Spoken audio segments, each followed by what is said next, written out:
Hi everybody. I want to share with you my Daphne's Diary junk journal that I completed. I have a few Daphne's Diary magazines that I am cherishing, and I saw this on YouTube. I'm sure you've seen others. And anyway, I want to show you what I did with mine. So I love the tag idea up here that's on Daphne's Diary. So I echoed that down here in this, and this is plain on the back. It's tied into the seam binding so it won't come out. There's just one signature that I've done with a 3-hole binding cut, and plain on the back. So let's go inside. I'm loving these seam binding closures. I think they're fun and girly, delicate. So here we have the first page, and I've covered this up with paper. This Daphne's Diary belongs to, and this is kind of glossy, semi-glossy maybe, so I wasn't sure if it would be okay to write on. And the pen that I prefer to use is, because I make a lot of mistakes, I use this Friction Clicker 07 Erasable, and it's a pen, and it's permanent unless you want to erase it. So again, because I make a lot of mistakes, I love using this, and I just wasn't sure that it would write well on this surface. So I covered that up, and it will write well on this. Sorry I bumped you. Okay, so on pages that had writing, I covered it up with one of a variety of papers, and I'm just going to see if I'm in frame again because I moved the book. Okay. So this is kind of like a paper bag, but it was wrapped around something that I got, and this is thinner. This is different than both of these. This was also wrapped around something I got in the mail or, ordered online. This is the paper that's right here, and I love that it's kind of wrinkly. I did not try to take the wrinkles out too much. Just when I glued it, I smashed it down really well, spread it out. And I also used tracing paper, and this has been coffee dyed. So you'll see all those papers in here. And again, I just wanted a surface that I could write on, but not cover up all of the pictures. This is coffee dyed paper, and that's throughout. There was writing under here, so I just glued this scrapbook paper down because I like that picture. Some of these pictures I thought I could write over them, skip this or maybe write over it. So not everything with words is covered. Here's fold out, flip out, covered up the words here, covered up those words, but left the interesting picture. Some of the papers that I glued down flip different ways. Here's an envelope that I added. Fergus Macaulay, I just love that name. Another flip. Another flip. And flip.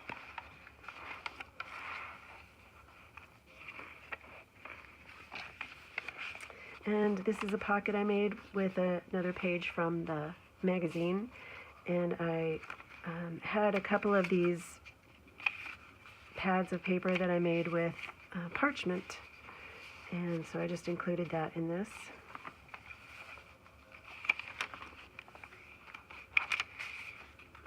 This is just a couple of pieces of paper, tea dyed or coffee dyed or something dyed.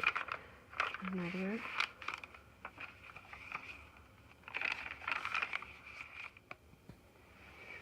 Well, I got a call in the middle of this video, and I think it stopped my video. So here we go again. We left off here, and I can't remember where I said this, but some of the pages I did not cover at all. So later I can cover them if I want to, or I can just write over them with a darker pen if I'm feeling really brave. This is a pad of paper that I made with some scraps, and this is from the magazine. This is obviously the magazine, and this is scrap paper that I thought went well with the colors of the magazine on these two pages. More covered writing words, covered the words on the page. This flips out. This flips up because I wanted more writing space, but I did not want to cover that cute girl. Covering writing. This doesn't flip out, but this one does. This is children's writing paper, and I love that. And it's been coffee dyed. This is some of that paper that came wrapped around something. This flips up and down. This flips out and out. And this is scrapbook paper. Here is, I don't know if I had one of these back there, a pad of paper that I made from parchment. And so that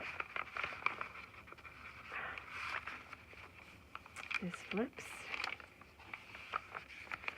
This is an envelope and a flip.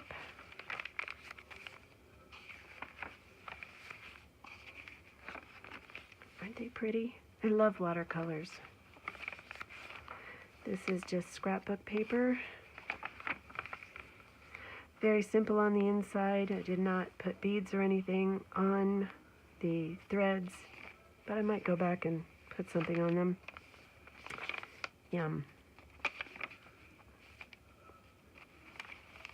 I could definitely see writing across this and maybe skipping this area and just continuing writing.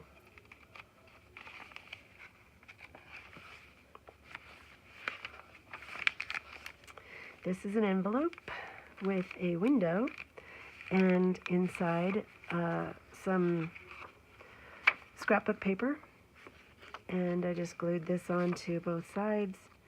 And I'm trying something new. I like the thumb holes to get things like this back in, but I've decided to offset them from each other. So here's one, and here's the other, front, back. So you should be able to get it in, get the paper in from either side. This flips down. This one flips up, this one flips out, or up and in. Either way. Kind of like it that way. And I did a couple of pages with acrylic gesso, and I think I got this at Walmart. We don't see a price though. Anyway, I did this page and the next page here, and I intentionally closed it when it was still kind of damp and pressed down so that it would go onto the coffee stained paper as well. Covering words in the magazine. Pretty picture. Love that butterfly and those vines.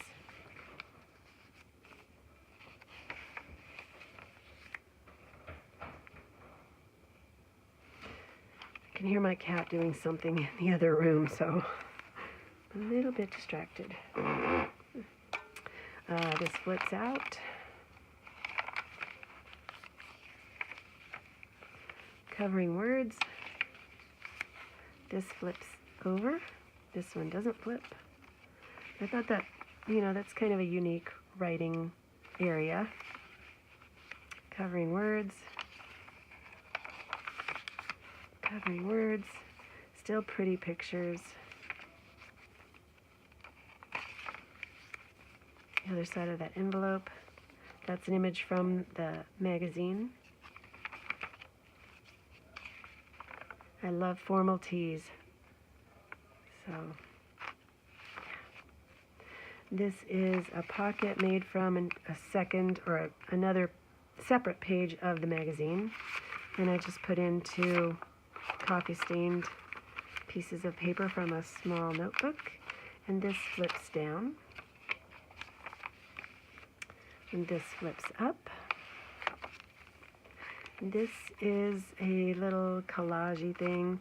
The base is Edith Holden, and it's the only Edith Holden in this book, but I thought it kind of went well enough. And then a piece of muslin on which I have stamped a leaf that I think looks similar to a sunflower leaf, and it's from this set here, which I'm sorry I don't know the name of, and it doesn't have an identifying mark, but it's a lot of pretty leaves. Hopefully you can see that. Oh, that's probably worse. Nope, that's not going to work. Here we go, maybe this. I'm making this. Anyway, hopefully you can see those with no glare.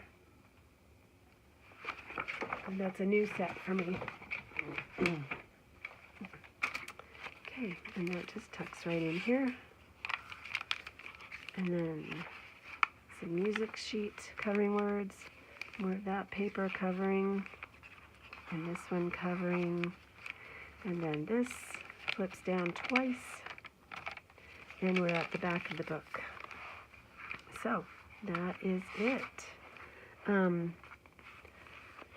I was going to talk just a little bit about this tag, this mini tag. I have a cup here with a bunch of those tags that I either ripped to get this shape or cut on a paper cutter, a swing arm paper cutter. So they're ready to go. Some of them have holes, others don't. I like the vintagey ones, and oh, that one needs to be, oh, so punch here and then, you know, write whatever on it. I really like these, and I like having them ready to go. So what do you have in your stash that's ready to go for things like this? Tell me in the comments below, and then like and subscribe too. All right, hope to see you next time. Bye.